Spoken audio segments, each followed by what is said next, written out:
મારું નામ કૃતિકા છે। હું મારી સાસુની બીમારીથી ખૂબ જ કંટાળી ગઈ હતી। મેં જાણી જોઈને મારી સાસુને એક્સપાયર થયેલી દવાઓ ખવડાવવાનું શરૂ કર્યું। ધીમે ધીમે તે દવાઓ મારી સાસુ પર અસર કરવા લાગી। સમય પસાર થતો ગયો અને મારી સાસુની તબિયત બગડતી ગઈ। એક દિવસ એવું બન્યું કે મારી સાસુનું અવસાન થયું। મેં ઝડપથી બધા પુરાવા ભૂંસી નાખ્યા, જેથી મારા પતિ કે બીજા કોઈને મારા કૃત્યની ખબર ન પડે। થોડા દિવસો પછી બધું સામાન્ય થઈ ગયું, પણ મને મારા સાસુના રૂમમાંથી ઉધરસનો અવાજ સંભળાતો રહ્યો। મારી સાથે ઘણી વિચિત્ર ઘટનાઓ બની રહી હતી। એક દિવસ હું ડરી ગઈ અને ઘરમાં એક સારા અને પ્રામાણિક બાબાને બોલાવ્યા। તેથી મેં મારી સાસુના રૂમમાં ગયા અને ત્યાંથી બહાર આવ્યા પછી તેણે મને કહ્યું કે તારો અંત ખૂબ જ ખરાબ થશે। ભગવાન તને તારા કાર્યોની સજા ચોક્કસ આપશે। તે તારો દોર ચોક્કસ કડક કરશે। હવે કોઈ તને ભગવાનના ક્રોધથી બચાવી શકશે નહીં। આટલું કહીને તે બાબા ચાલ્યા ગયા। પણ મેં ઘર બદલવાનું નક્કી કર્યું હતું, કારણ કે આ ઘરમાં રહેતી વખતે મને ખૂબ ડર લાગતો હતો। પણ આ પહેલા કંઈક એવું બન્યું જેણે મારું મન ધ્રુજાવી નાખ્યું। આજે હું વહેલી સવારે ઉઠી હતી। હવામાન ખૂબ જ સુંદર બની રહ્યું હતું, પણ આ હવામાનનો મારા પર કોઈ પ્રતિભાવ ન હતો, કારણ કે મારા અસ્તિત્વમાં ભય ફેલાઈ ગયો હતો। હું સમજી શકતી ન હતી કે શું થઈ રહ્યું છે। રાત્રે મેં મારી આંખોથી જે દ્રશ્ય જોયું હતું અને કાનથી સાંભળ્યું હતું, તે પછી મારામાં આ ઘરની સામે ઊભા રહેવાની પણ હિંમત નહોતી।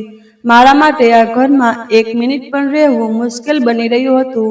હું આટલું જલ્દી આ ઘર વેચી શકીશ નહીં, અને ન તો હું મારા પતિ સાથે આ વિશે વાત કરી શકી, કારણ કે આ દિવસોમાં તે કોલેજમાં ખૂબ વ્યસ્ત હતા। તે તેની માતાના જવાથી ખૂબ જ દુઃખી હતા। આ કારણે તે શાંત થઈ ગયા હતા। તે વધારે વાત કરતા ન હતા। તેની આંખોમાં હંમેશા આંસુ હતા। તે તેના માતાને ખૂબ પ્રેમ કરતા હતા, અને હવે તેની માતા આ દુનિયા છોડીને ચાલી ગઈ છે। મારા પતિ તેના હોશમાં નહોતા। તેને ઘરમાં બહુ રસ ન હતો। તે મોટે ભાગે તેના કામ પર ધ્યાન કેન્દ્રિત કરતા હતા। આવી સ્થિતિમાં જે કંઈ કરવાનું હતું તે મારે જ કરવું પડ્યું, કારણ કે મને લાગ્યું કે મારી માનસિક શાંતિ ધીમે ધીમે ખતમ થઈ રહી છે। મારા પતિ ઘરની બહાર નીકળતાની સાથે જ મેં બ્રોકરને ફોન કર્યો અને તેના પર ગુસ્સે થઈ ગઈ, કારણ કે 2 દિવસ પહેલા મેં તેને અમારું ઘર વેચવાનું કહ્યું હતું। મેં તેના પર ગુસ્સો કર્યો અને કહ્યું, તું આ ઘર ક્યારે વેચશે? 2 દિવસ થઈ ગયા છે, તું એકવાર પણ કોઈ ક્લાયન્ટ લાવ્યો નથી। જો તું કામ કરવા માંગતો નથી તો મને કહે, હું મારું કામ બીજા કોઈ પાસે કરાવી લઉં। બીજી બાજુ બ્રોકરે મને સાંત્વના આપી અને કહ્યું કે તે આજે સાંજ સુધીમાં કોઈ ચોક્કસ ક્લાયન્ટ લાવશે, અને તેની વાત સાંભળીને મને થોડી રાહત થઈ કે તે આજે ચોક્કસ ક્લાયન્ટ લાવશે। અને આ રીતે મેં કોઈ ચિંતા કર્યા વિના નાસ્તો કરવાનું શરૂ કર્યું। પણ અચાનક મેં જોયું કે મારી સાસુના રૂમનો દરવાજો ધ્રુજવા લાગ્યો, અને ફરી એકવાર હાસ્યનો અવાજ ખૂબ જ તીવ્રતાથી આવી રહ્યો હતો। હું ડરી ગઈ। આ બધું શું છે? મારો ભ્રમ છે કે ખરેખર મારી સાસુની આત્મા આ રૂમમાં હાજર હતી? હું ખૂબ ડરી રહી હતી અને હું ડરથી ધ્રુજી રહી હતી। આ કેવી રીતે શક્ય બની શકે? મેં દોડીને બેડરૂમનો દરવાજો બંધ કરી દીધો। સવારના 10 વાગ્યા હતા। પછી ડોરબેલ વાગવા લાગી અને બ્રોકર એક ક્લાયન્ટને લઈને આવ્યો। બ્રોકરે ક્લાયન્ટને આખું ઘર બતાવ્યું, પણ ક્લાયન્ટે કંઈ એવું કહ્યું જેનાથી મને આઘાત લાગ્યો। બ્રોકર સાથે આવેલા વ્યક્તિએ કહ્યું કે ઘર ખૂબ જ સરસ છે, ત્યાં પૂરતો પ્રકાશ છે અને વેન્ટિલેશન ખુલ્લું છે, પણ આ ઘરમાંથી એક વિચિત્ર ગંધ આવી રહી છે। પહેલા તો મને લાગ્યું કે આ મારો ભ્રમ છે, પરંતુ વાસ્તવમાં આ ઘરમાં એક ગંધ ફેલાઈ રહી હતી। ક્લાયન્ટના મોંમાંથી આ સાંભળીને હું ખૂબ જ ધ્રુજી ગઈ અને ખાલી આંખોથી આખા ઘર તરફ જોવા લાગી। મેં કહ્યું, ભાઈ, જો તમને આ ઘર પસંદ નથી તો ઠીક છે। મેં વાતચીત અહીં સમાપ્ત કરી, કારણ કે હું લોકોની નજરમાં કોઈ નવી વાતનો પ્રચાર કરવા માંગતી ન હતી, કારણ કે મારું હૃદય ખૂબ જ ગભરાઈ ગયું હતું અને મને વારંવાર તે દ્રશ્ય યાદ આવવા લાગ્યું જે છેલ્લા કેટલાક દિવસોથી મારા આત્માને ખલેલ પહોંચાડી રહ્યું હતું। અને આનું કારણ જાણવા છતાં હું બધું અવગણી રહી હતી। હું આખો દિવસ ડરી રહી હતી અને કદાચ મને તાવ પણ આવ્યો હતો। મારું શરીર બળવા લાગ્યું, મને શરીરમાં નબળાઈ લાગવા લાગી। મારી તબિયત સારી ન હતી। મેં મારા પતિને ફોન કરીને ઘરે બોલાવ્યા। મેં તેમને કહ્યું કે મારી તબિયત સારી નથી. આ બીજો દિવસ હતો જ્યારે મેં આ કર્યું અને તેમને કોલેજથી વહેલા ઘરે આવવા કહ્યું. ઘરે આવતાની સાથે જ તેમણે મારા ગાલ પર લાફો માર્યો. તે ખૂબ ગુસ્સે થયો. તેણે કહ્યું કે આ શું નાટક છે જે તમે રોજ રચી રહ્યા છો? જો તમારી તબિયત સારી નથી તો તમે ડોક્ટર પાસે જઈને દવા કેમ નથી લેતા? તમે મને આ રીતે કેમ બોલાવો છો? મારે મારું કામ છોડીને અહીં આવવું પડે છે. જો હું કામ છોડીને અહીં આવતો રહીશ તો હું મારી નોકરી ગુમાવીશ. મારા પતિને મારી તબિયતની ખબર હતી, તેના બદલે તે મારા પર બૂમો પાડી રહ્યા હતા. પણ હું શું કરી શકું? હું મારા કાનમાં મારા સાસુના ઉધરસનો અવાજ સાંભળી શકતી હતી. એવું લાગતું હતું કે કોઈ તેમના રૂમમાં હાજર છે. મેં મારા સાસુના મૃત્યુની વાત મારા મનમાં ઉતારી લીધી હતી. ખૂબ જ મુશ્કેલીથી મેં મારા પતિની સામે મારી જાતને કાબૂમાં રાખી અને ધીરજ રાખી. પરંતુ મને લાગ્યું કે હવે મારી ધીરજ ખૂટી રહી છે. કોઈક રીતે મેં મારા પતિનો ગુસ્સો સહન કર્યો અને ધીમે ધીમે ખરાબ હાલતમાં ઘરના કામ પૂર્ણ કર્યા અને રૂમમાં આવી. પછી મારા પતિએ તરસ લાગી અને રાત્રે 12 વાગ્યે તેમણે મને રસોડામાંથી ઠંડુ પાણી લાવવા કહ્યું. શરૂઆતમાં મેં તેમને ટાળવાનો પ્રયાસ કર્યો કારણ કે મારી હાલતને કારણે કામ કરવાની હિંમત નહોતી. પરંતુ પછી મારે મારા પતિનું કહેવું માનીને તેમને પાણી આપવું પડ્યું. તેથી હું પાણી લેવા રસોડામાં આવી. રસોડામાં પાણી ભરવા માટે મારે મારી સાસુના રૂમમાંથી પસાર થવું પડ્યું અને મને તેમના રૂમમાં રહેવાનો ડર લાગતો હતો. તેથી જ રાત્રે રસોડામાં જતી વખતે હું વધુ ગભરાહટ અનુભવી રહી હતી. મેં ડરથી રસોડામાં પગ મૂક્યો જ હતો કે અચાનક મને જોરથી ખાંસીનો અવાજ સંભળાયો. અચાનક મને લાગ્યું કે કોઈએ મારા કાનમાં બબડાટ કર્યો છે કે તને તારા કર્મોની સજા ચોક્કસ મળશે, તને ચોક્કસ મળશે અને ખૂબ જ જલ્દી. મને ડરને કારણે પરસેવો વળી ગયો અને પછી બેહોશ થઈ ગઈ. મને ખબર ન પડી કે હું ક્યારે અને કેવી રીતે ભાનમાં આવી. આ મારા ઘરની વાર્તા છે અને હું આ વાર્તા મુખ્ય પાત્ર છું. આ વાર્તા સાંભળીને તમે લોકો સ્પષ્ટપણે સમજી શકશો કે આ વાર્તામાં મારી ભૂમિકા શું છે અને આ વાર્તામાંથી મળેલા પાઠથી તમે તમારા જીવનને સુધારી શકો છો. જો તમે કોઈ પર જુલમ કરી રહ્યા છો અને પોતાને લાચાર માનો છો તો જાણો કે ભગવાન બધું જોઈ રહ્યા છે. તેની લાકડી બિનઅસરકારક છે અને એક દિવસ તે ચોક્કસપણે આપણા ખરાબ કાર્યોનો બદલો આપે છે.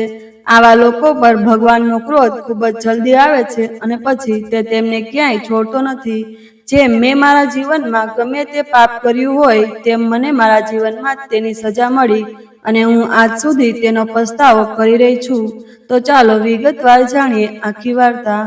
હું મારા માતા પિતાની સૌથી નાની પુત્રી હતી. સૌથી નાની હોવા ઉપરાંત હું પ્રિય પણ હતી. મારો એક જ ભાઈ હતો અને અમારી 2 બહેનો હતી. બંને બહેનો પરણિત હતી.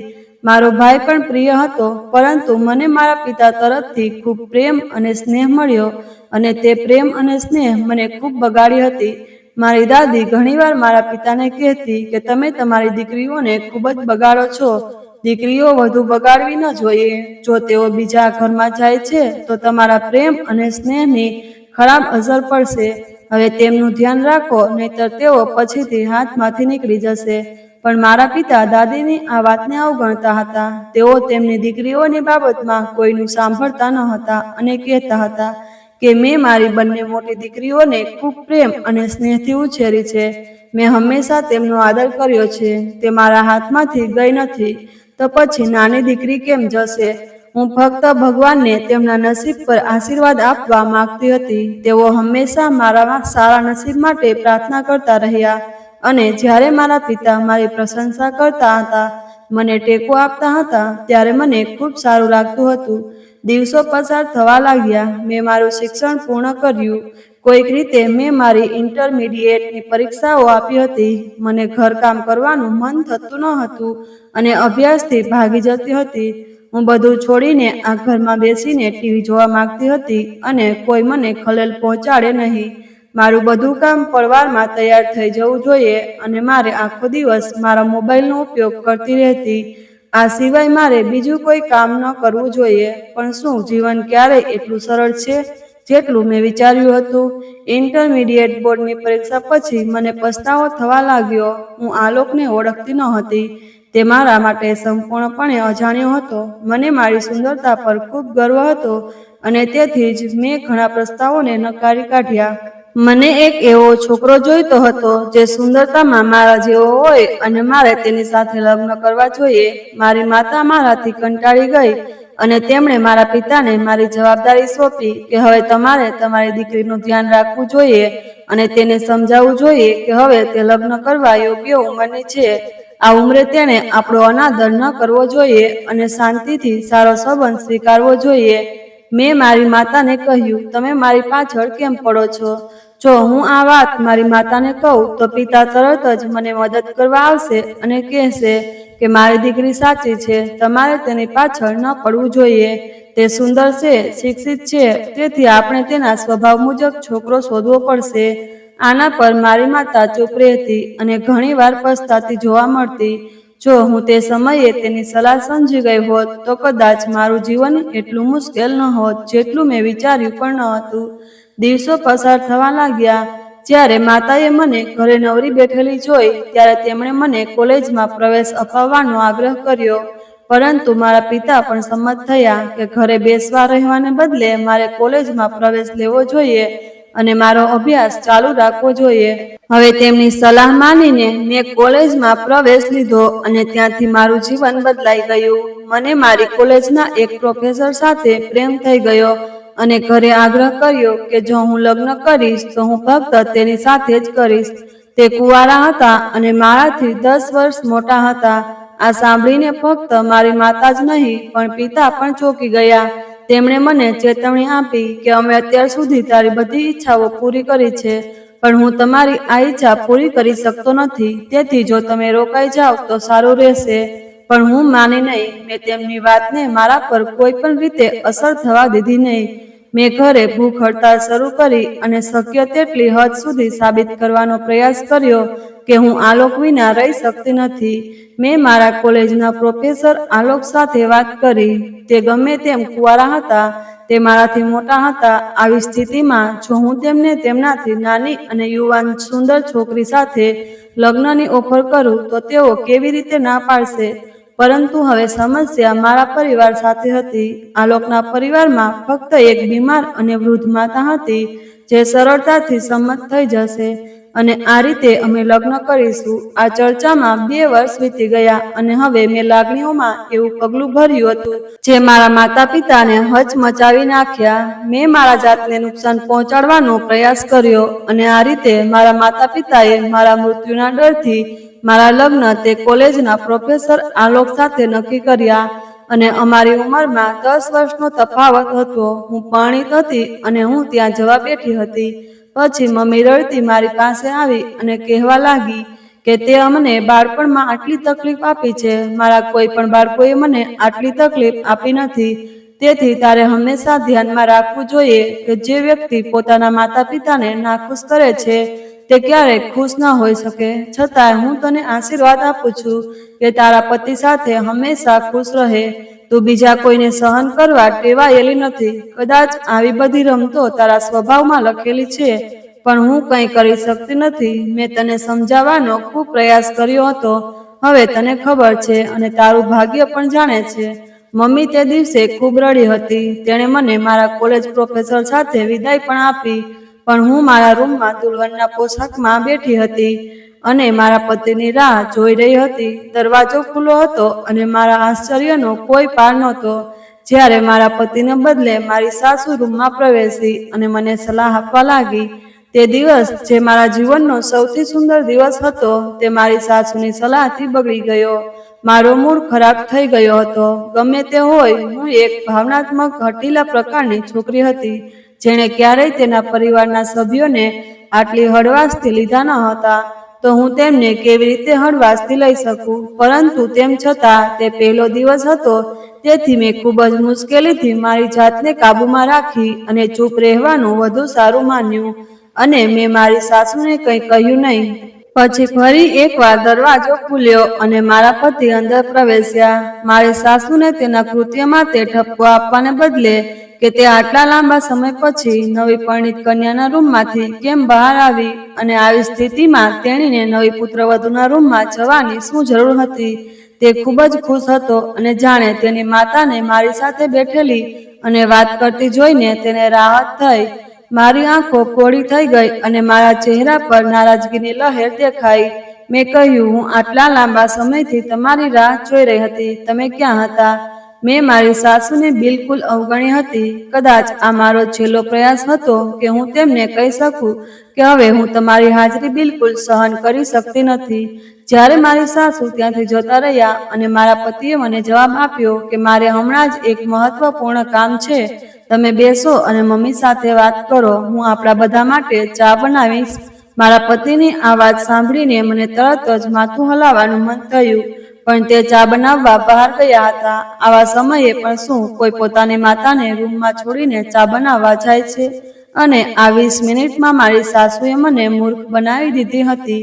તે સતત વાતો કરતી રહી અને હું તેના ચહેરા તરફ જોઈને કોઈ મોટા મૂર્ખથી ઓછી ન અનુભવતી હતી. મારી સાસુ કહેવા લાગ્યા કે દીકરી, તું હવે થાકી ગઈ હશે, એક કામ કર, સૂઈ જા. બસ મારા પતિ પણ ચા લઈને રૂમમાં આવ્યા અને તેમણે ત્યાં જ તેની માતાને ચા આપી. મને ઉઠીને રૂમની બહાર જવાનું મન થયું. પહેલી રાતની દુલ્હન સાથે આ બધું નાટક કોણ કરે છે? મારી સાસુ મારા ગુસ્સાને ઓળખી ગઈ હતી, એટલે જ કદાચ તે મને કંઈ કહ્યા વિના ચાનો કપ લઈને ત્યાંથી ચાલી ગઈ. અને મેં ઊંડો શ્વાસ લીધો અને મનમાં ભગવાનનો આભાર માનવા લાગી. મેં મારા પતિને કહ્યું કે મને તમારી સાથે એકલા વાત કરવાનો સમય મળ્યો નથી. કદાચ તેને મારા શબ્દોથી ખરાબ લાગ્યું હશે, કારણ કે મારા શબ્દો સાંભળીને તેના ચહેરા પરનું સ્મિત ગાયબ થઈ ગયું. મેં કહ્યું, શું થયું? શું મેં કંઈ ખોટું કહ્યું? લગ્નની પહેલી રાત ખુલાસો આપવામાં પસાર થઈ ગઈ, એટલા માટે જ હું ગુસ્સે થઈ રહી હતી. મારા પતિએ કહ્યું કે ના, જો મમ્મી થોડીવાર આપણા સાથે બેઠી હતી તો તમે તે સહન કેમ ન કર્યું? કદાચ મારા પતિએ મારા ચહેરા પરના હાવભાવ પરથી તેનો અંદાજ લગાવી લીધો હતો, એટલે જ તેણે પહેલી રાતે મને ખૂબ ઠપકો આપ્યો અને હું રડવા લાગી.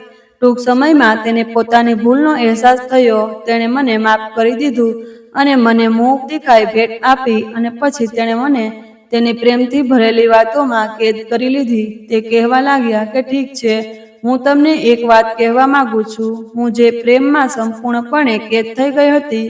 હું તેની વાત સાંભળવા માટે તેની તરફ જોઈને હસવા લાગી. તેણે કહ્યું કે કૃતિકા, મારી મમ્મીને ભૂલવાની બીમારી છે, એટલા માટે તે ખૂબ વાતો કરે છે. અહીં બેસીને તે ભૂલી ગઈ હતી કે આપણા લગ્નની પહેલી રાત હતી, એટલા માટે તે લાંબા સમય સુધી રૂમમાં બેઠી રહી. મેં હંમેશા મારી મમ્મીને મુશ્કેલીઓથી ઘેરાયેલી જોઈ છે. જ્યારે માતા પિતાનું અવસાન થયું ત્યારે હું ખૂબ નાનો હતો અને પિતા પછી મમ્મીએ જ મને ઉછેર્યો હતો. મમ્મી શિક્ષિત નથી, પણ તેની પાસે એક કૌશલ્ય છે. તેણે પોતાની કુશળતા દ્વારા મને શીખવ્યું અને આજે હું તે માટે સક્ષમ છું. હું 3 કોલેજોમાં લેક્ચરર તરીકે કામ કરી રહ્યો છું અને મારું ઘર ચલાવી રહ્યો છું. હું સારી કમાણી કરું છું. હું મારી મમ્મીને દરેક પરિસ્થિતિમાં ખુશ જોવા માંગુ છું. મને ખૂબ દુઃખ થાય છે કે હું તેની બીમારીનો કોઈ ઈલાજ ન કરી શક્યો. મેં તેની ઘણી સારવાર કરાવી, પરંતુ ઉંમર સાથે તેને ઘણા રોગો થયા છે, તેથી તમારે તેની સાર સંભાળ રાખવી પડશે. તેને કેટલીક દવાઓ લેવી પડશે. હવે તમારે તેની દવાઓનો સમય યાદ રાખવો પડશે. જ્યારે હું કામ પર જાઉં છું ત્યારે હું તેને ફોન કરું છું અને તેને દવાઓ લેવા માટે દબાણ કરું છું, પણ હવે તમે આવી ગયા છો, આ બધી જવાબદારી તમારી રહેશે અને તમારે તેને સારી રીતે નિભાવવી પડશે. થોડા સમય પહેલા જ મારો મૂડ સુધરી ગયો હતો. હવે આ બધું સાંભળ્યા પછી અચાનક ફરીથી ખરાબ થઈ ગયું હતું, પરંતુ લગ્નની પહેલી રાત હોવાથી હું મારા પતિને મારી ઓળખ જાહેર કરવા માંગતી ન હતી. ગમે તે હોય, તે મારી પસંદગીના લગ્ન હતા, તેથી હવે મારે થોડું સહન કરવું પડ્યું. તેથી જ મેં મારી જાતને સાંત્વના આપી અને તેની સાથે સંમત થઈ. જ્યારે સત્ય એ હતું કે હું મારા હૃદયમાં પસ્તાવો કરી રહી હતી કે હું પોતે ક્યાં પહોંચી ગઈ છું અને શું મારે હવે આ વૃદ્ધ મહિલાની સંભાળ રાખવી પડશે? શું મેં ફક્ત આ વૃદ્ધ મહિલાની સંભાળ રાખવા માટે લગ્ન કર્યા છે?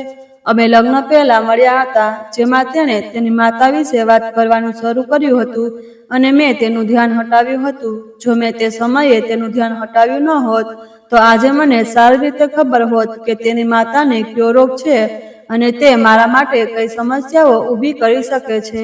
જ્યારે સત્ય એ હતું કે તેની માતા ખૂબ જ સરળ વર્તનવાળી સ્ત્રી હતી. તેણીએ કહેલી એક પણ વાતથી મને એવું લાગ્યું નહીં કે તેણીમાં કોઈ અભિમાન કે અહંકાર હોઈ શકે છે.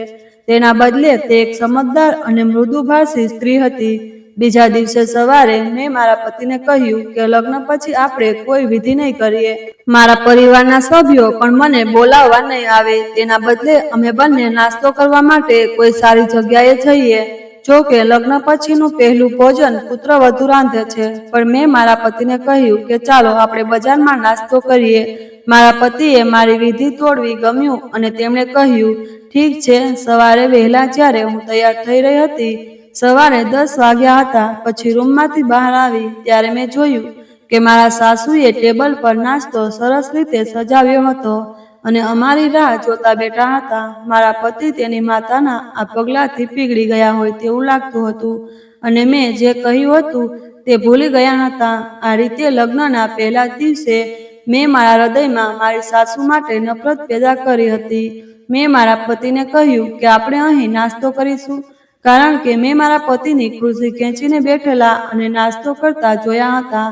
મારું હૃદય દુખતું હતું અને મારો ગુસ્સો 7મા આસમાને પહોંચી ગયો હતો, પરંતુ મેં ખૂબ જ મુશ્કેલીથી મારા જાતને કાબૂમાં રાખી અને મારા પતિને યાદ અપાવ્યું કે આપણે બહાર નાસ્તો કરવાનું વિચાર્યું હતું. તેમણે મને આંખોથી સંકેત આપ્યો અને મને ચૂપ રહેવા કહ્યું કે મમ્મીએ સખત મહેનત અને પ્રેમથી બધો નાસ્તો તૈયાર કર્યો છે. મેં નાસ્તાના ટેબલ તરફ જોયું. હલવો, પૂરી અને સેન્ડવિચ, જ્યુસ, ચા, માખણ સાથે બ્રેડ અને બટાકાના પરાઠા પણ રાખવામાં આવ્યા હતા. મારો પ્લાન પહેલા દિવસે બગડી ગયો. એવું લાગે છે કે હવે મારે આ વૃદ્ધ મહિલાને મારા લગ્ન જીવનમાં આખી જિંદગી સાથે રાખવી પડશે. મેં મારા મનમાં વિચાર્યું, પણ હું આવું નહીં થવા દઉં. હું મારું જીવન એકલી વિતાવીશ અને તે પણ મારા પતિ સાથે. કોઈ ત્રીજું તેમાં સામેલ નહીં થાય, ભલે તે તેની માતા હોય. મેં મારા મનમાં નક્કી કર્યું હતું અને શાંતિથી બેસી ગઈ. મેં નાસ્તો કરવાનું શરૂ કર્યું, પણ સત્ય એ હતું કે મને તેની માતા પર ખૂબ ગુસ્સો હતો. તે નાસ્તાની થાળીમાં વસ્તુઓ મૂકીને મને આપી રહી હતી અને હું તેને ના પાડી રહી હતી. તે એક વિચિત્ર સ્ત્રી હતી જે બળજબરી પીરસતી હતી. મારું પેટ ભરાઈ ગયું છે, પણ છતાં તે આગ્રહ કરી રહી હતી કે હું મારા હૃદયથી નાસ્તો ખાઉં. મેં કહ્યું, મમ્મીજી, મારું પેટ ભરાઈ ગયું છે, હવે હું કેટલું ખાઉં? કંટાળીને મેં તેને ઊંચા અવાજે કહ્યું અને તે હસતી રહી. પણ મારા પતિએ આઘાતમાં મારી તરફ જોયું. તે જ ક્ષણે તેને મને અટકાવી અને કહ્યું, ધીમેથી વાત કરો. મને મોટેથી રડવાનું મન થયું. શું તેણે તેની વૃદ્ધ માતાને જોઈ ન હતી જે મારી પાછળ હતી? હું ગુસ્સામાં મારા રૂમમાં આવી, પણ મારા પતિએ મને સમજાવવાનો પ્રયાસ પણ ન કર્યો અને તે તેની માતા સાથે બેસીને વાતો કરતો રહ્યો. શું લગ્નની બીજી સવારે પણ આવું થઈ શકે છે? મેં મનમાં વિચાર્યું. મને ખૂબ જ ખરાબ લાગ્યું કે મારા પતિ મારી કાળજી લેતા નથી અને તેની માતા સાથે બેસી રહે છે. આ રીતે જીવન ખૂબ મુશ્કેલ બની જશે. આ વૃદ્ધ મહિલા માટે કંઈક વ્યવસ્થા કરવી પડશે. મેં મારા મનમાં યોજનાઓ બનાવવાનું શરૂ કર્યું. અમારા લગ્નને 2 મહિના વીતી ગયા હતા અને આ 2 મહિનામાં મારી સાસુએ મારા માટે જીવન મુશ્કેલ બનાવી દીધું હતું. એક વખત તેમની તબિયત ખૂબ જ ખરાબ થઈ ગઈ હતી. હું મારા રૂમમાં ટીવી જોઈ રહી હતી. તેમણે મને 2-3 વાર બોલાવી, પણ હું તેમની પાસે ન ગઈ, કારણ કે મને ખબર હતી કે જો હું તેમની પાસે જઈશ તો મારા 2-3 કલાક બગડી જશે. તે એટલી બધી વાતો કરતી હતી કે હું કંટાળી જતી. જો હું તેમને કોઈ કામ વિશે કહેતી તો તે મારી પાછળ આવતી હતી. હું તેમને જવાબ આપતી નહોતી. રાત્રે મારા પતિ મારા પર ખૂબ ગુસ્સે થયા હતા. તેણે કહ્યું કે મમ્મી મને કહેતી હતી કે તું આખો દિવસ રૂમમાં બંધ હતી અને તું તેની સાથે બહાર બેઠી પણ નહોતી. જ્યારે હું ઘરે આવ્યો ત્યારે તે મને બહાર મળી અને રડી રહી હતી. મેં મારી મમ્મીને મારા જીવનમાં ક્યારેય રડાવી નથી, તેથી તું પણ સાવધાન રહેજે. આવું ના કર. મારું સ્વર્ગ તેના પગમાં છે. જ્યારે તેણે મને સમજાવ્યું ત્યારે મેં તેને ગળે લગાવીને કહ્યું કે મારી તબિયત ખરાબ હતી, તેથી જ હું અહીં બેઠી હતી. મમ્મીએ મને પૂછવા આવવું જોઈતું હતું. તે મારા રૂમમાં આવી પણ નહીં. મેં ખૂબ જ નિર્દોષતાથી મારા પતિને મારી જાળમાં ફસાવી દીધો હતો. આલોકે કહ્યું કે તને શું થયું? મારા પતિ ગમે તેમ મને પ્રેમ કરતા હતા, તેથી તેણે મને પૂછ્યું અને મેં રડતા રડતા તેના ખભા પર માથું મૂકીને કહ્યું કે હું ગર્ભવતી છું. આ સમાચાર સાંભળીને તેણે તેની માતાને રૂમમાં બોલાવી અને મીઠાઈઓ મંગાવી. પહેલીવાર મને તેની માતા વિશે ખરાબ લાગ્યું નહીં, પણ આવું અઠવાડિયામાં ફક્ત 1 કે 2 વાર થતું. તે મને અભિનંદન આપતી અને મારા માથા પર નોટો ફેરવતી. તે લાંબા સમય સુધી મારી સાથે બેઠી. પછી તે તેના રૂમમાં પાછી આવી. મારા પતિએ પહેલીવાર જાતે જ ભોજન ગરમ કરીને ખાધું હતું અને તેમણે મને કહ્યું કે હવે તમારે પોતાનું ખૂબ ધ્યાન રાખવું પડશે, કારણ કે તમારી અંદર એક નાનો જીવ વધી રહ્યો છે. આની સાથે સાથે તમારે મમ્મીની દવાઓનું પણ ધ્યાન રાખવું પડશે.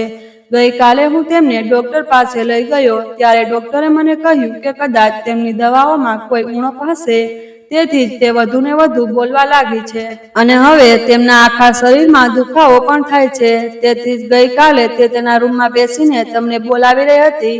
તેમની વાત સાંભળીને મેં ફક્ત હા પાડી. મેં મારા મનમાં વિચાર્યું કે મને ખબર નથી કે હું આ વૃદ્ધ મહિલાથી ક્યારે મુક્ત થઈશ. હવે મારું બાળક પણ આવશે તો શું હું આખો દિવસ તેમની સેવા કરતી રહીશ? મેં મારા મનમાં વિચાર્યું. બીજા દિવસે તેમણે મને કોઈ કામ વગર દેવાની ના પાડી અને મને ફક્ત રૂમમાં જ રહેવા સીધું કહ્યું. જ્યારે હું મારા માટે નાસ્તો બનાવવા અને તેને સારી રીતે બનાવવાના મૂડમાં હતી, મારા સાસુના આદેશથી હું મારા રૂમમાં કેદી બની ગઈ. તે મને નાસ્તો લાવી અને પલંગ પર આપી, જેમાં દૂધ, માખણ, બ્રેડ અને બાફેલા ઈંડા અને પરાઠા પણ હતા.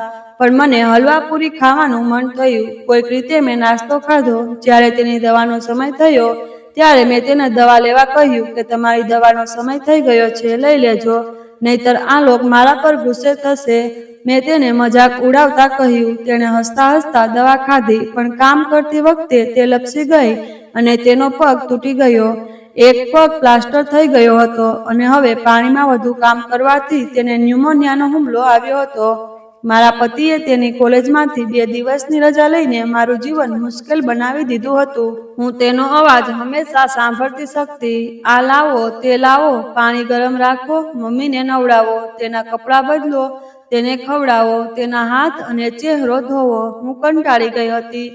રાત્રે મેં તેને મારા શબ્દોના જાળમાં ફસાવી દીધો અને તેને ફક્ત એટલું જ કહ્યું કે તારી મમ્મી માટે એક નર્સ રાખ જે તેની સંભાળ રાખે. મારી હાલત એવી નથી કે હું તેની આટલી હદ સુધી સંભાળ રાખી શકું. તે પથારીમાં છે. તને ખબર છે કે આ તેના પગનો મામલો છે. તે ઉઠીને વોશરૂમ જઈ શકતી નથી. આવી સ્થિતિમાં હું આ બધું કેવી રીતે મેનેજ કરીશ? મારા પતિએ મારી વાત સાંભળી અને તેણે કહ્યું કે જો તું મેનેજ ન કરી શકે તો હું મેનેજ કરીશ, પણ હું મારી માતા માટે કોઈ નર્સની વ્યવસ્થા નહીં કરું. તેણે આખી જિંદગી મારો ઉછેર કર્યો અને હવે તેની છેલ્લી ક્ષણો છે તો તું ઈચ્છે છે કે હું તેને કોઈ બીજાને સોંપી દઉં જે તેને ઓળખતી પણ નથી. અને મને ખબર છે કે તે મારી માતા પ્રત્યે કેવી પ્રતિક્રિયા આપશે. મેં તરત જ મારું માથું પકડીને વિચાર્યું કે હું તે વૃદ્ધને દુનિયામાંથી દૂર મોકલી દઈશ. હવે મારા પતિ દિવસ રાત મારી સાથે રહેવાને બદલે તેની માતાને સાથે રહ્યા. તેણે કદાચ ખાંસીની બીમારી હતી અને તે આખી રાત ખાંસી ખાતી રહી. મને રૂમમાં તેનો અવાજ સંભળાતો રહ્યો, પણ મેં ઉઠીને બહાર જવાની હિંમત ન કરી. બીજા દિવસે મેં બહાનું કાઢ્યું કે મારી તબિયત સારી નથી, મારે મારા માતાના ઘરે જવું છે. મારા પતિએ મને કંઈ કહ્યું નહીં અને મને મારા માતાના ઘરે છોડી દીધી. હું 2 દિવસ ત્યાં રહી. મારા પતિએ મને ફોન કરીને કહ્યું કે મારી માતાની તબિયત ખૂબ જ ખરાબ છે. હું એકલો તેને સંભાળ રાખી શકતો ન હતો. મેં નર્સની વ્યવસ્થા કરવાનો પ્રયાસ કર્યો, પણ કોઈ નર્સ તૈયાર નહોતી. તું ઘરે આવી જા. અનિચ્છાએ હું ખરાબ મોઢે ઘરે પાછી ફરી અને મારી સાસુના રૂમમાં ગઈ. મને જોઈને તેમણે મને પ્રેમથી બોલાવી અને કહ્યું, દીકરી, હું થોડા દિવસની મહેમાન છું. મારી સાથે બેસો અને થોડી વાર મારી સાથે વાત કરો. મારો દીકરો મારી સંભાળ રાખવામાં ખૂબ જ નબળો પડી ગયો છે. મારા કારણે તે પોતાનું ધ્યાન રાખતો નથી અને 2 દિવસથી તેણે બરાબર ખાધું પણ નથી. હું કહું છું કે હું ઉઠીને રસોઈ કરીશ, પણ તે કહે છે કે ના, હું જાતે રસોઈ કરીશ. અને ભૂખ્યા રહીને તેની હાલત શું થઈ ગઈ છે તે જુઓ. આ સાંભળતાની સાથે જ મેં તેને ફટકાર લગાવી. મેં કહ્યું, મમ્મીજી, જૂઠાણાની પણ એક હદ હોય છે. તે બહારથી ખોરાક લાવીને ખાતા હશે અને મારી પોતાની તબિયત પણ સારી નહોતી, એટલે જ હું મારી માના ઘરે ગઈ હતી. હવે અહીં મારા સિવાય કોઈ કંઈ કરી શકતું નથી. ઉલટું બધા મને તેની સંભાળ રાખવા મજબૂર કરે છે. મારા પતિએ ગુસ્સાથી મારી સામે જોયું, પણ મારી સાસુએ તેમને રોક્યા. તેમને કહ્યું, વહુ, તમે સાચું કહો છો.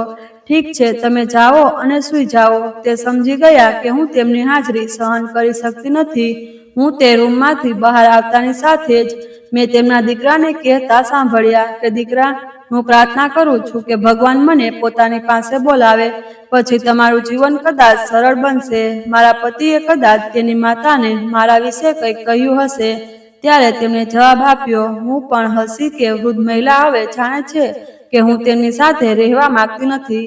બીજા દિવસે મારા પતિ કામ પર ગયા. તેમણે મને કહ્યું કે મમ્મીને કોઈ પણ પ્રકારની ફરિયાદ ન હોવી જોઈએ.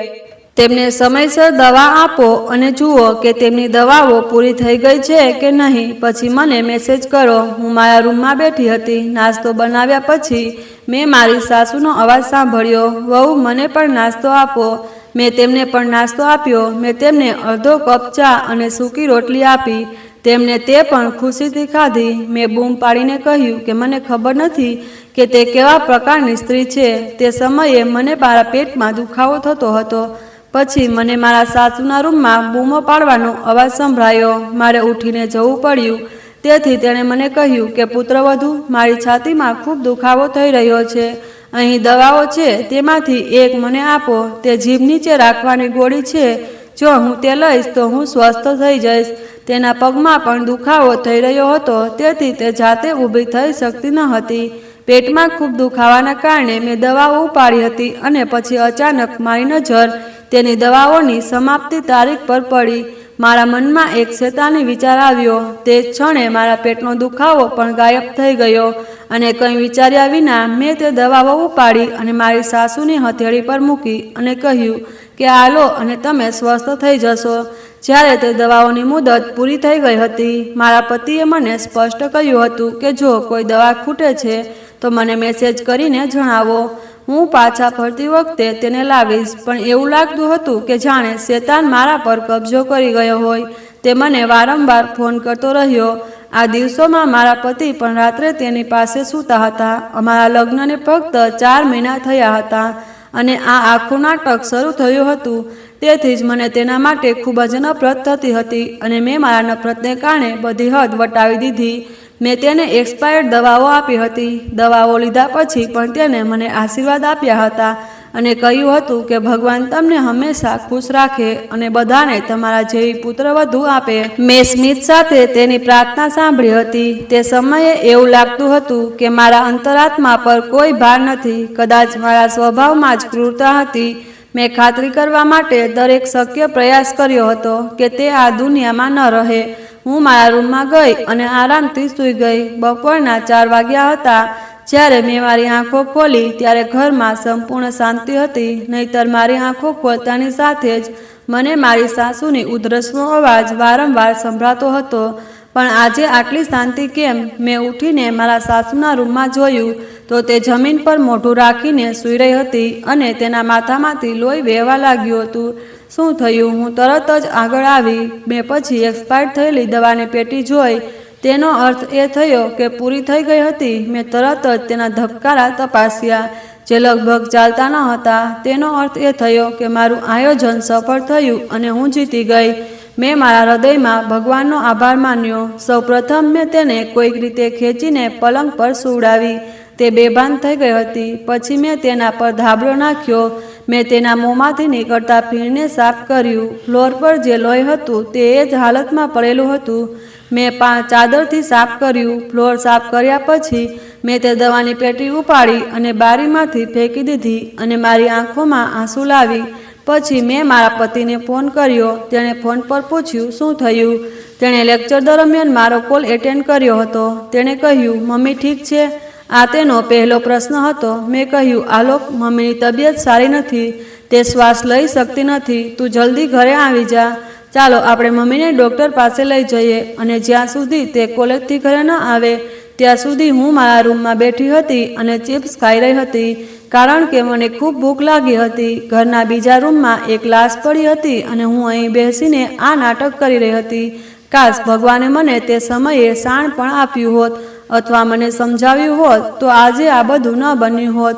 પણ હું બેદરકાર બની ગઈ હતી. હું તો ભૂલી જ ગઈ હતી કે જો મારા ગર્ભમાં ઉછળતું બાળક કાલે મારી સાથે આવું વર્તન કરશે તો હું કોઈને મારો ચહેરો બતાવી શકીશ નહીં અને પછી મને આ દ્રશ્ય ખૂબ જ તીવ્રતાથી યાદ આવશે.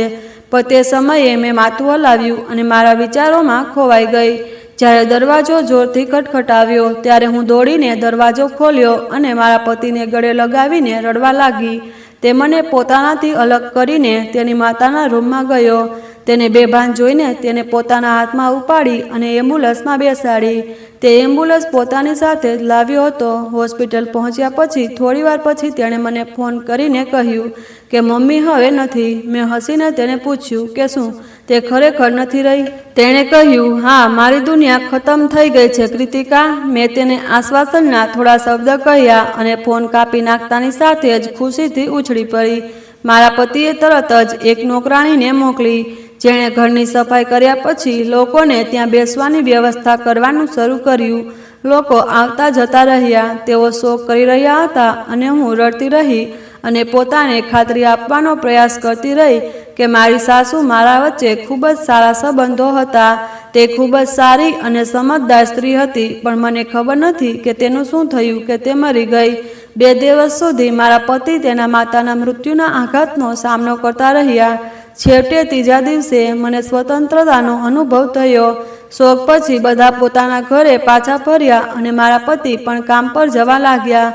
તે ખૂબ જ દુઃખી હતા, પણ હવે મને સ્વતંત્રતાની એક ખુશીની ક્ષણ મળી ગઈ હતી, જેને હું ખુલ્લેઆમ જીવવા માંગતી હતી.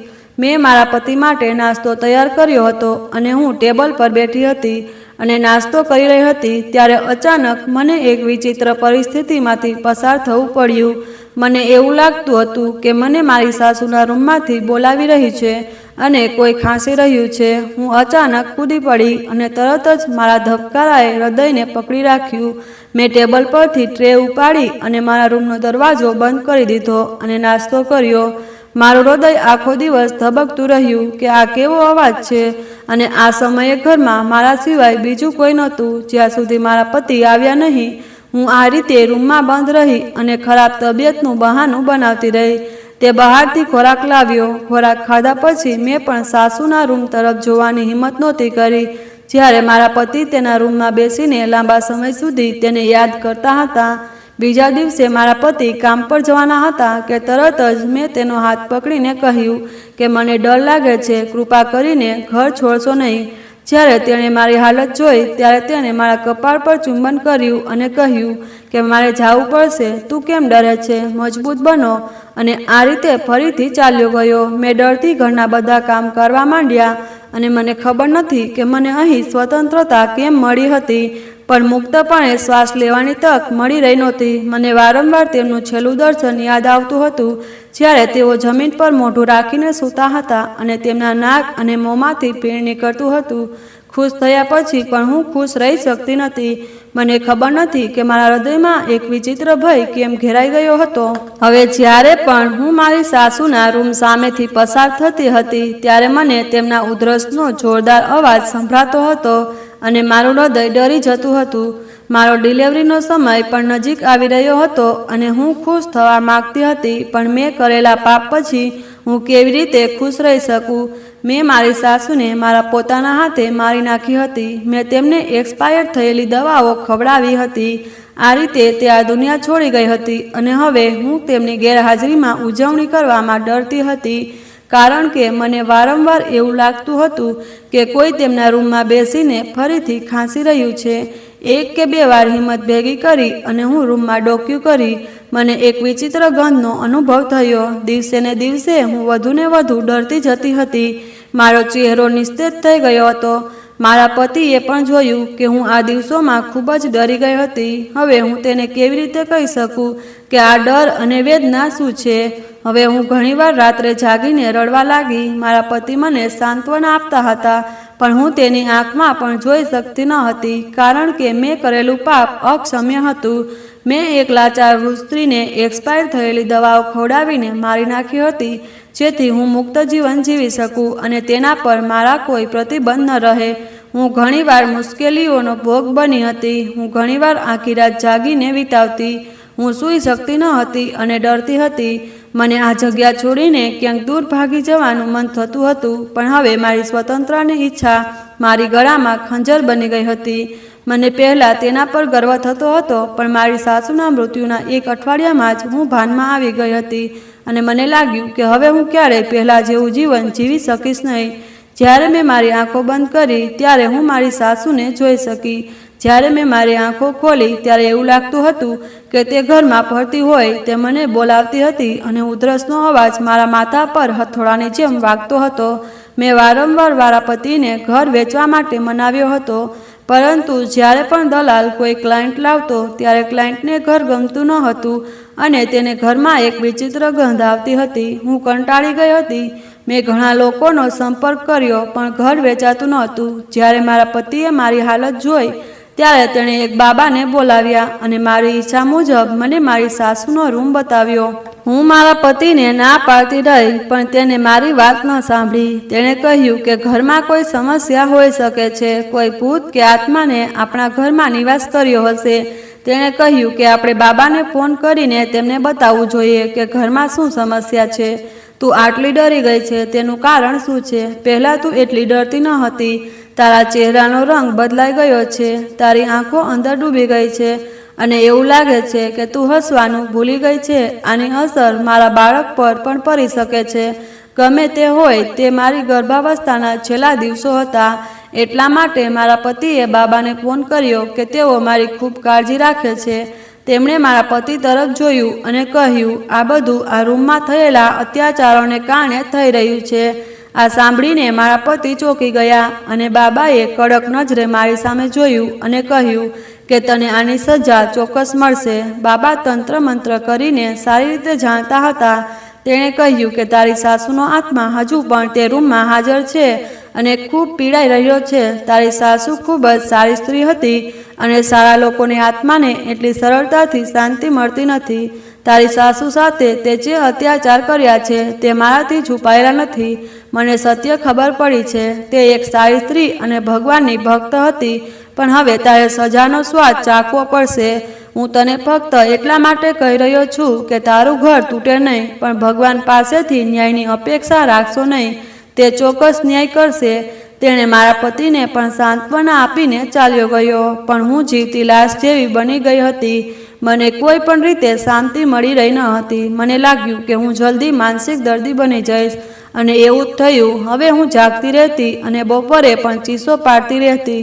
મારી હાલત જોઈને મારા પતિએ મને હોસ્પિટલમાં દાખલ કરી અને મારી એક દીકરી હતી. મેં તેને જોતાં જ મને નફરત થવા લાગી, કારણ કે તે બિલકુલ મારા જેવી જ હતી. તે ખૂબ જ સુંદર હતી અને હવે મારી બધી ધીરજ ખૂટી ગઈ હતી. મને માનસિક શાંતિ મળતી નહોતી. હું મારી સાસુને બધે જોતી હતી અને તે મને ફક્ત એક જ વાત કહેતી હતી કે મારી સાથે સારું નથી કર્યું, તે મારો જીવ કેમ લીધો. હોસ્પિટલમાં કંટાળીને મેં મારા પતિને મારી પાસે બોલાવ્યો અને કહ્યું કે હું ગુનેગાર છું. જ્યારે મારા પતિએ મારા મોઢેથી આ સાંભળ્યું ત્યારે તે સ્તબ્ધ થઈ ગયો. તેણે દીકરીને ખોળામાં લઈને ગળે લગાવી અને મને પૈસાનો પોટલો આપ્યો. તેણે પોતે જ પોતાના વાળ વિખેરી નાખ્યા અને તેણે કહ્યું કે તું તારા ઘરે, તારા માતા પિતાના ઘરે પાછી જા, કારણ કે તું મારા ઘરે પાછી આવી મારા માટે અશુભ છે. મેં તારા જેવી સ્ત્રીને આટલું મહત્વ આપ્યું હતું અને તે મારી માતાને મારાથી છીનવી લીધી. હું તને પોલીસને સોંપી રહ્યો નથી, એ એક ઉપકાર ગણજે, પણ હું તને છૂટાછેડા આપવા માગું છું. ટૂંક સમયમાં છૂટાછેડાના કાગળો તારા ઘરે પહોંચી જશે. મારી માતા પર અત્યાચાર કરનારાઓનું મારા જીવનમાં કોઈ સ્થાન નથી. તેઓએ મારી દીકરીને પણ મારા પાસેથી છીનવી લીધી હતી. હું તેને દૂધ પણ પીવડાવી શકી નહીં. હું રડતી હતી, ચીસો પાડતી રહી, વિનંતી કરતી રહી, પણ મારું સત્ય બધાને ખબર પડી ગયું. મારા પરિવારના સભ્યોએ પણ મને સ્વીકારવાનો ઇનકાર કર્યો. તેથી હું તેમના પગે પડી ગઈ અને માફી માગવા લાગી. મારી માતાએ મને પોતાના ઘરની છત પરના એક નાના સ્ટોર રૂમમાં જગ્યા આપી. તે એક સાદો ઓરડો હતો જેમાં અમારા ઘરનો બધો સામાન ભરેલો હતો. હું ત્યાં રહેતી હતી અને મારી દીકરી વિશે વિચારતી હતી. મારા ભાઈના લગ્ન પણ થઈ ગયા હતા. મારા પિતા બીમાર હોવાથી પિતાનું અવસાન થયું હતું. મારો ભાઈ તેમની સંભાળ રાખતો હતો અને જ્યારથી તેમને ખબર પડી કે મેં આ કૃત્ય કર્યું છે ત્યારથી બધાએ મારી તરફ પીઠ ફેરવી લીધી. તેમની દયાને કારણે જ તેમણે મને તેમના ઘરમાં રહેવા માટે જગ્યા આપી. જો કે મારા કાર્યોને ધ્યાનમાં રાખીને તેમણે મને ઘરમાંથી કાઢી મૂકવી જોઈતી હતી. ભાભીનું મારા પ્રત્યેનું વર્તન પણ ખૂબ જ ખરાબ હતું. તે મને પશુઓની જેમ ખવડાવતી હતી. ઘણા દિવસો સુધી કોઈ મને પૂછવા પણ ના આવતું કે હું કેવી છું, અને હું મારી દીકરીને વારંવાર યાદ કરતી હતી. હું આખી રાત રડતી રહેતી હતી. હું તેને રડતી સાંભળી શકતી હતી, અને વિચિત્ર વાત એ હતી કે મને હજુ પણ મારા કાનમાં વારંવાર ખાંસીનો અવાજ સંભળાતો હતો. અહીં મને ખબર પડી કે મારા પતિએ તેની દીકરીની સંભાળ રાખવા માટે ફરીથી લગ્ન કર્યા છે. બીજી પત્ની ખૂબ જ શાંત છે અને માતાની ભૂમિકા ખૂબ સારી રીતે ભજવી રહી છે, અને મારા પતિ ખૂબ જ શાંતિપૂર્ણ જીવન જીવી રહ્યા છે. હું એકલી રહી ગઈ હતી. હું માનસિક રીતે બીમાર થઈ ગઈ હતી. જ્યારે રડવાનો અને ચીસો પાડવાનો અવાજ પરિવારના સભ્યોના કાન સુધી પહોંચવા લાગ્યો, ત્યારે તેઓએ મને માનસિક આશ્રયમાં મોકલી દીધી. ત્યાં એક દયાળુ સ્ત્રીએ મારી વાત સાંભળી અને મારા પર દયા કરી. તેણીએ મને કહ્યું કે તને તારા કાર્યોની સજા મળી છે. મેં તેને ફક્ત એક જ વાત કહી કે હું મારી સાસુનો ફોટો જોવા માગું છું. કદાચ હું તેનો ફોટો મારી નજર સામે રાખીને તેની માફી માંગવા માગું છું. અને તે સ્ત્રી મારા પતિના ઘરે ગઈ અને તેનો ફોટો મારી નજર સામે રાખીને હું ખૂબ રડી. મેં હાથ જોડીને તેની માફી માગી, અને પછી તે રાત્રે મને એક સ્વપ્ન આવ્યું જેમાં મેં મારી સાસુને જોઈ, જે મને કહી રહી હતી કે તારી માફી સ્વીકારાઈ ગઈ છે, પણ તું પણ હજુ મરવાની નથી. જ્યારે તું ઉપર જશે ત્યારે કરેલા દુઃખ માટે તું જવાબદાર રહેશે. હું હજુ પણ માનસિક આશ્રયમાં છું. મારી સારવાર પણ ચાલુ છે અને હું માનસિક આશ્રયમાં પણ કામ કરું છું. મને મારી દીકરી ખૂબ યાદ આવે છે. અને પછી એક દિવસ માનસિક આશ્રમના બધા લોકો એક સરસ શાંત જગ્યાએ જઈ રહ્યા હતા. પછી મેં મારા પતિને રસ્તામાં એક સ્ત્રી સાથે જોયો. તેની સાથે એક દીકરી પણ હતી. મેં તેને તેના ખોળામાં બેઠેલી બાઇક પર જતી જોઈ. તે છોકરી બીજું કોઈ નહીં પણ મારી દીકરી હતી, જેનું નામ તેઓએ કદાચ આસિયા રાખ્યું હશે. તે બિલકુલ મારા જેવી જ હતી. તે મારા જેવી જ દેખાતી હતી. અમારી ગાડી પસાર થઈ ત્યારે પણ તે હસતી હતી. મારી આંખોમાંથી આંસુ વહી ગયા, પણ હવે સમય મારા હાથમાંથી સરકી ગયો હતો. મારા હઠીલા સ્વભાવે મને આ દિવસ બતાવી દીધો હતો, અને દુનિયા પર એકલા રાજ કરવાની મારી ઈચ્છાએ મને ખરાબ સ્થિતિમાં મૂકી દીધી હતી. હું એક એવી વ્યક્તિની ખૂની બની ગઈ હતી, અને હવે હું મારું આખું જીવન પસ્તાવા સાથે વિતાવી રહી હતી. મારી માતાએ મને પહેલેથી જ ચેતવણી આપી હતી કે તારા આ લગ્ન લાંબા સમય સુધી નહીં ચાલે, અને માત્ર 1 વર્ષમાં મારા છૂટાછેડા થઈ ગયા, અને હું પણ ખૂની બની ગઈ હતી. અને આ 2 ગુનાઓ મારા જીવનમાં એટલા મોટા બની ગયા હતા કે હું મારા મૃત્યુની રાહ જોઈ રહી હતી, કે હું મરી જાઉં અને આ બધી પીડા અને વેદનાનો અંત આવે.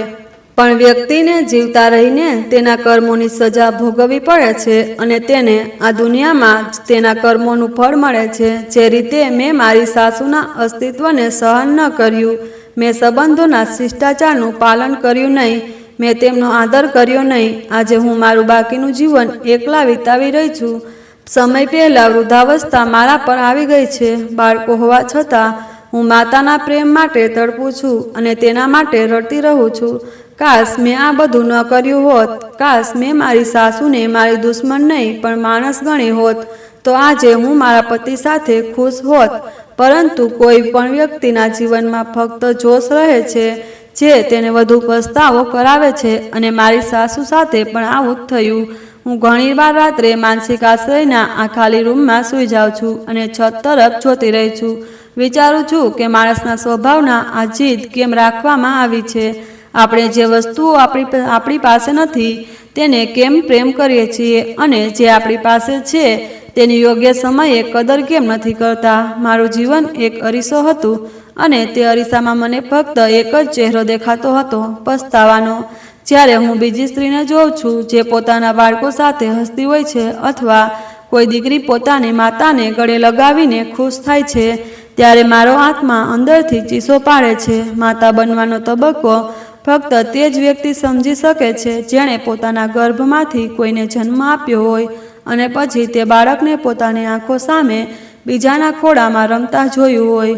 હું ઘણીવાર મારી જાતને પ્રશ્ન કરતી હતી કે શું હું ફક્ત કોઈ ભૂલની કિંમત ચૂકવી રહી છું, કે તે મારી અંદર કોઈ અદૃશ્ય મૌનનું પરિણામ છે. શું હત્યા મારો એકમાત્ર ગુનો હતો? એ અભિમાન, ઘમંડ, એ બદનામી, એ નફરત જે મેં વર્ષોથી મારા હૃદયમાં પોષી હતી, એ બધા મારા ગુના હતા. મેં એક જીવન છીનવી લીધું હતું. કદાચ ક્યાંક મેં આ પહેલા સંબંધોને મારી નાખ્યા હશે. આ દુનિયા, આ જીવન, આ બધું એક કસોટી છે અને કદાચ સૌથી મુશ્કેલ કસોટી એ છે કે આપણે એવા લોકો સાથે કેવી રીતે વર્તવું જે આપણા સૌથી નજીકના છે, જે આપણને બિનશરતી પ્રેમ કરે છે, જેમ એક માતા કરે છે. પછી ભલે તે મારી પોતાની માતા હોય કે મારી સાસુ. મેં હંમેશા મારી સાસુને ખોટી નજરે જોયા. મને લાગતું હતું કે તે એક અવરોધ છે, પણ મેં ક્યારેય વિચાર્યું ન હતું કે તે પણ કોઈની માતા છે. તે પણ ઈચ્છતી હતી કે તેના દીકરાના જીવનમાં શાંતિ, આદર, પ્રેમ રહે. મેં તેની આંખોમાં તે પ્રેમ જોયો ન હતો જે તેને મારી પુત્રી માટે હતો, અને આજે તે જ પ્રેમ મને તેના માટે ઝંખી રહ્યો છે. આજે હું એ જ માતા છું જેનો સ્નેહ બેચેની માટે ઝંખે છે. ક્યારેક જ્યારે ઉદાસી માનસિક આશ્રયની દિવાલો ઘેરી લે છે, ત્યારે હું તે નબળી સ્ત્રીઓને જોઉં છું જેમના ચહેરા પર ભૂતકાળના નિશાન છે, અને હું તેમાં મારું પોતાનું પ્રતિબિંબ જોઉં છું. દરેક વાર્તા અલગ હતી, પણ પીડાનો રંગ એક જ હતો. પછી મને ખ્યાલ આવ્યો કે આપણે બધા આપણા પોતાના બનાવેલા જેલમાં કેદ છીએ. આજે હું બહુ વૃદ્ધ નથી, પણ સમય એ રીતે મને તોડી નાખી છે કે મારા હૃદયમાં એક જ ઈચ્છા બાકી છે, શાંતિ. કદાચ મને મૃત્યુ પછી આ શાંતિ મળશે, અથવા કદાચ કોઈ દિવસ મારી પુત્રી મોટી થઈને મારા વિશે જાણશે અને એક ક્ષણ માટે મને જોઈને વિચારશે કે કદાચ મારી માતા પણ એક સમયે સારી હતી, બસ પોતાનો રસ્તો ભૂલી ગઈ. મને હવે કોઈ ઈચ્છા નથી દુનિયાની કે કોઈ સંબંધની. હું ફક્ત એટલું જ ઈચ્છું છું કે જો હું ક્યારેય આ દુનિયામાં પાછી આવું તો હું કોઈનું દિલ ન તોડું. મારે કોઈના પ્રેમને નકારવો જોઈએ નહીં, અને સૌથી ઉપર મારે સત્યને સત્ય માનવું જોઈએ, ભલે તે મારી વિરુદ્ધ હોય. જીવને મને શીખવ્યું છે કે જે હૃદયને તમે નકારો છો તે જ તમને સૌથી વધુ યાદ આવે છે. જ્યારે તમે એકલા હોવ અને જ્યારે દુનિયામાં તમારા સત્યની સજા મળવા લાગે, ત્યારે સમજો કે ભગવાન તમારાથી ગુસ્સે નથી. તે ફક્ત તમને સજા આપી રહ્યો છે, અને હવે હું મારી જાતને સજા કરી રહી છું. ઘણા વર્ષો મૌન, આંસુ અને એકલતાની કઠોર આગમાં બળતા બળતા પસાર થઈ ગયા. દિવસો, મહિનાઓ અને વર્ષો હવે ફક્ત કેલેન્ડર પરના શબ્દ બની ગયા હતા, જે દિવાલો પર ચોંટાડવામાં આવ્યા હતા અને સમયમાં હાથથી પીળા થઈ ગયા હતા. માનસિક આશ્રમમાં જીવન હવે મારી આદત બની ગયું હતું. હું તે સ્ત્રીઓને માતા કહેતી હતી જેમની આંખોમાં ભૂતકાળની રાખ જામી ગઈ હતી, અને તે છોકરીઓ જે દુનિયાના ક્રૂર પ્રહારોથી તૂટી ગઈ હતી તેમને પુત્રી કહેતી હતી. કદાચ આ મારી સજા હતી, અથવા આ મારી ક્ષમા હતી. એક દિવસ શિયાળાની બપોરે જ્યારે સૂર્યપ્રકાશ રંગીન અને નબળો પડી ગયો હતો, ત્યારે માનસિક આશ્રમની દિવાલોમાંથી પસાર થતી એક છોકરી મારા રૂમમાં આવી. તેની આંખોમાં ન તો ભય હતો કે ન તો દયા, ફક્ત શાંતિ હતી, ખૂબ જ ઊંડી અને સરળ શાંતિ. મેં તેને ઓળખવાનો પ્રયાસ કર્યો, પણ મારી આંખો ઝાંકી પડી ગઈ હતી. તેણીએ કહ્યું, તમે એ જ છો, ખરું ને? મેં કંઈ બોલ્યા વિના ફક્ત માથું હલાવ્યું. મારો શ્વાસ બંધ થઈ ગયો. શું આ મારી દીકરી હતી? મેં તેને ક્યારેય મારા હાથમાં પકડી નહોતી. મેં તેને ક્યારેય પ્રેમ કર્યો ન હતો, અને ન તો મારા હાથોએ તેને પહેલા પગલાં દરમિયાન ટેકો આપ્યો હતો, પરંતુ તે ત્યાં જ ઊભી હતી, મારી સામે એટલી શાંતિથી કે જાણે તે મારા પાપોની સાક્ષી બની ગઈ હોય. તેણીએ કહ્યું, તમે જાણો છો કે મેં હંમેશા મારી દાદી વિશે સાંભળ્યું છે. મેં તેમની દયાની વાર્તાઓ સાંભળી. હું તેમના બલિદાન, તેમના આશીર્વાદ, તેમની પ્રાર્થનાઓ અને તમારા વિશે બધું જ જાણું છું, પણ હું કોઈને ધિક્કારતી નથી. તેણીના શબ્દો સાંભળીને હું ભાંગી પડી, જાણે કોઈએ મારી છાતીમાંથી બધો શ્વાસ ખેંચી લીધો હોય. તેણીએ કહ્યું, હું અહીં કોઈ જવાબ આપવા કે લેવા માટે નથી આવી. હું ફક્ત એ જોવા માટે આવી છું કે તું ખરેખર દુનિયા જેટલી ખરાબ કહે છે તેટલી છે કે નહીં. હું હસી, એક ઉજ્જડ ઘાયલ હાસ્ય. મેં પૂછ્યું, તો પછી તને શું મળ્યું? એક માતા જે કદાચ ક્યારેય માતા ન બની શકે. વર્ષો પછી મારી આંખોમાંથી આંસુ આવી ગયા, કારણ કે હવે પહેલીવાર મેં ખરેખર મારી જાતને અરીસામાં જોઈ હતી. એક સ્ત્રી જે સંબંધોની ગરિમામાં ભટકી હતી, અને આખરે એક પડછાયો મળ્યો જે એક સમયે તેના પોતાના ખોળો હતો. તેણીએ કહ્યું કે હું તને ક્યારેય કંઈ આપી શકતી નથી, ન તો અફસોસ, ન ક્ષમા, ન પ્રેમ. હું ફક્ત તને મારા જીવનની ધૂળ આપી શકું છું. તેણીએ કહ્યું કે હું ફક્ત જાણવા માગું છું કે તું જીવંત છે. હું જઈ રહી છું. જ્યારે તું મરીશ ત્યારે પણ હું તારી ચિતાને સળગાવવા આવીશ. કદાચ તું ત્યારે સૂતી હશે. આટલું કહીને તે ચાલી ગઈ. મારા હાથ ખાલી હતા, હૃદય ભરેલું હતું, શ્વાસ હળવો હતો. કદાચ પહેલી મુલાકાત મારા ભાગ્યમાં આ રીતે લખાયેલી હશે. એક મૌન દરવાજો જે વર્ષો પછી ખુલ્યો, ફક્ત બંધ થવા માટે. તે દિવસ પછી મેં કંઈ કહ્યું નહીં, મેં કોઈની સાથે વાત કરી નહીં, મેં કંઈ માગ્યું નહીં. મને ખબર હતી કે મને સજા મળી છે અને હવે હું ફક્ત મૃત્યુની રાહ જોઈ રહી છું. એટલા માટે નહીં કે હું થાકી ગઈ છું, પણ એટલા માટે કે મારા આત્માને તે ક્ષણ મળી ગઈ છે જે કદાચ મારી છેલ્લી મુક્તિ છે. મિત્રો, મને આશા છે કે તમને અમારી વાર્તા ગમી હશે. જો તમને વાર્તા ગમી હોય તો વિડીયોને લાઈક કરો. જો તમે ચેનલ પર નવા છો તો ચેનલને સબસ્ક્રાઈબ કરો અને હા, ચોક્કસપણે સૂચના ઘંટડી દબાવો જેથી આગળની અપડેટ પહેલાં મળે. આભાર. જય માતાજી. જય શ્રી કૃષ્ણ.